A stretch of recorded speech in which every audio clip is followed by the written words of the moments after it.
हूँ कि ये जो फलाए आम के 215 इंस्टीट्यूशन स्कूल्स को टेक ओवर किया, ये जम्मू कश्मीर के जो तालीमी इदारे हैं, जो यहाँ के हमारे इंस्टीट्यूशंस हैं, जो हमारी यहाँ की सकाफ़त है, उस पर एक और हमला है। मैं इसलिए सकाफ़त और जम्मू कश्मीर के तशख़्ख़ुस के साथ इसको जोड़ रही हूँ क्योंकि बहुत कम ऐसे स्कूल हैं FAT की तरह जो स्कूलों में इखलाकी इस्लामी तालीम के साथ जो रेगुलर एजुकेशन भी देते हैं। मतलब कोई आप किसी स्कूल का नाम नहीं ले सकते हैं जहाँ पर ये बैलेंस मेंटेन होता हो। और इन स्कूलों में से बहुत ही नामवर शख्सियत उभरी हैं और इसके साथ हज़ारों के तादाद में, मेरे ख्याल में कोई 50-60 हज़ार तो स्टूडेंट्स हैं, टीचर्स हैं, फैमिलीज़ हैं जो जुड़ी हुई हैं। तो इस तरह से इसको इसको टेक ओवर करना, पहले तो जमात इस्लामी के तमाम एसेट्स को टेक ओवर किया गया, उन पर बैन लगाई गई। पर तभी उम्मीद थी कि यहाँ एक चुनी हुई सरकार आएगी, इलेक्शन होंगे, तो शायद ये जो हम पे ताबड़तोड़ हमले हो रहे हैं हमारे तशख़्ख़ुस पे, हमारे हर इदारे पे, तो कहीं ना कहीं उसको वो रोकने में कामयाब हो जाएंगे। और शायद यही वजह है कि लोगों ने नेशनल कॉन्फ्रेंस को तकरीबन 50 सीटें, पार्लियामेंट में 3 मेंबर पार्लियामेंट दिए लद्दाख को लेके।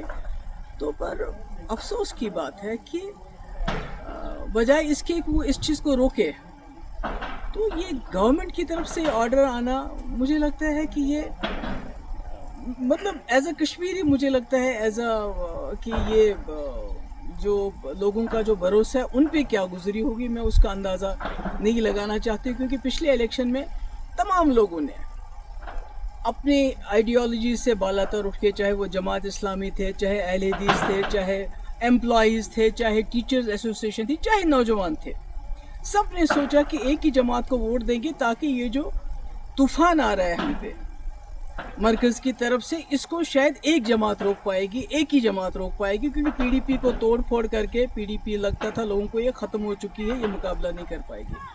तो ऐसे में ये होना, और अभी आपने देखा कुछ देर पहले जो हमारी उर्दू ज़बान है, सरकारी दफातर में से उसको तकरीबन ख़ारिज किया जा रहा है।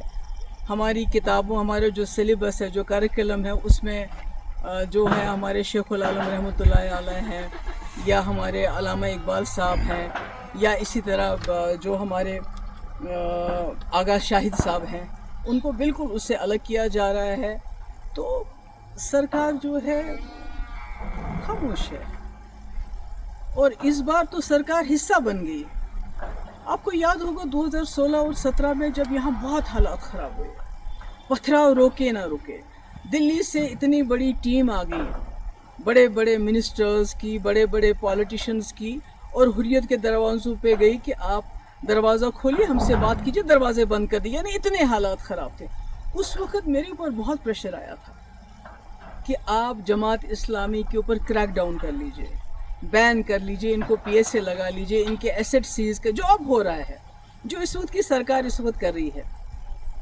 मगर मैंने सोचा कि अगर मैं अपने ही लोगों पे बिला वजह इस किस्म की कार्रवाई, या तो कोई सबूत हो कि भाई इस वक्त ये कुछ ऐसा कर रहे हैं तो आप कोई एक्शन लोगे, मगर सिर्फ इनकी आइडियोलॉजी की वजह से किसी ने जाके दिल्ली में चुगली खाई थी कि भाई वहाँ जो भी कुछ कर रहे हैं वो जमात इस्लामी के लोग कर रहे हैं, जो पथराव हो रहा है, जो मुल्क के मुखालिफ जो मुहिम चल रही है, वो सब जमात इस्लामी। और मैंने उस वक्त स्टैंड लिया, जैसे मैंने कठुआ में स्टैंड लिया। हालांकि मेरे पास अक्सरियत नहीं थी, हम PDP BJP सरकार में बने हुए थे। आज नेशनल कॉन्फ्रेंस के पास अपनी अक्सरियत है, उसके बावजूद वो इस किस्म के फैसले करती है। मुझे लगता है ये अफसोस के लायक है। और इसके बारे में क्या कहूँगी, वैसे तो लोग कहते हैं कि कहीं ना कहीं नेशनल कॉन्फ्रेंस और जमात इस्लामी का पुराने वक्त से चल रहा है, कि जब शेख साहब मरहूम 77 में आ गए, उसके बाद जमात इस्लामी वालों के साथ क्या किया गया, किस तरह इनके घर चलाए गए, क्या क्या हमारी मुक़द्दस किताबें भी नजर आतश की गई। उसके बाद 87 के बाद क्या किया गया, जो फलाए आम ट्रस्ट के टीचर है उनको कैसे पब्लिक सेफ्टी एक्ट लगाया गया। और आज 2025 में अब इनके जो स्कूल थे, जो लोगों के गरीब लोगों को, गरीब बच्चों को, क्योंकि आपने देखा कि सरकारी स्कूलों में जो चीज़ कमी है वो ये स्कूल पूरी करते थे, जिनका कोई नहीं होता था और कम फीस लेके ये तालीम देते थे।